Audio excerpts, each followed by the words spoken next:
Hello all big pass லைவ்ல அடுத்த time கோடு யாருன்னு செலக்ட் பண்ணுறதுக்கான டாஸ்க் தான் போயிட்டுருக்கு. ரொம்ப பயங்கரமாகவே இருக்குதுன்னு சொல்லலாம். ஹவுஸில் இருக்கிற எல்லா ஜென்ஸும் இதில் பார்ட்டிசிபேட் பண்ணணும். ஸோ ஆண்களை வந்து டார்ச்சர் பண்ணி கிவ் அப் பண்ணி வைக்கிறது தான் வந்து டாஸ்க்கு. ஸோ ஒரு ஜெயில் மாதிரி ஒரு செட்டப் போட்டிருக்காங்க. ப்ரமோவில் காமிக்கும்போது கரண், அவினாஷ் அண்ட் விவின் இவங்க 3 பேரும் ஜெயிலுக்குள்ளே இருக்கிற மாதிரி தான் காமிக்கிறாங்க.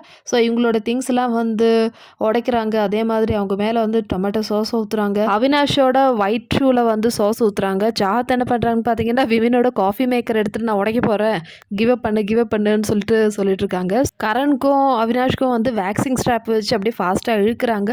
ஸோ மேக்ஸிமம் வந்து டார்ச்சர் தான் போயிட்டு இருக்குது. ஸோ இந்த டாஸ்கில் வந்து யார் ஜெயிப்பாங்க, யார் அடுத்த டைம் கோடு ஆவாங்கன்னு தெரியல. ஸ்ருதிகா ஜெயில் பக்கத்தில் இருந்து பார்த்துட்ருக்காங்க என்ன பண்ணலான்னு சொல்லிட்டு. ஸோ இதுதான் மக்களே வந்து இன்றைக்கி ப்ரமோ வந்தது. ஆஸ் யூஷுவல் என்னோடய சேனல் பிடிச்சிருந்ததுன்னா சேனல் லைக் பண்ணுங்கள், ஷேர் பண்ணுங்கள், சப்ஸ்கிரைப் பண்ணுங்கள். இதே மாதிரி பிக் பாஸோட அப்டேட்டோட அடுத்த வீடியோவில் பார்க்கலாம்.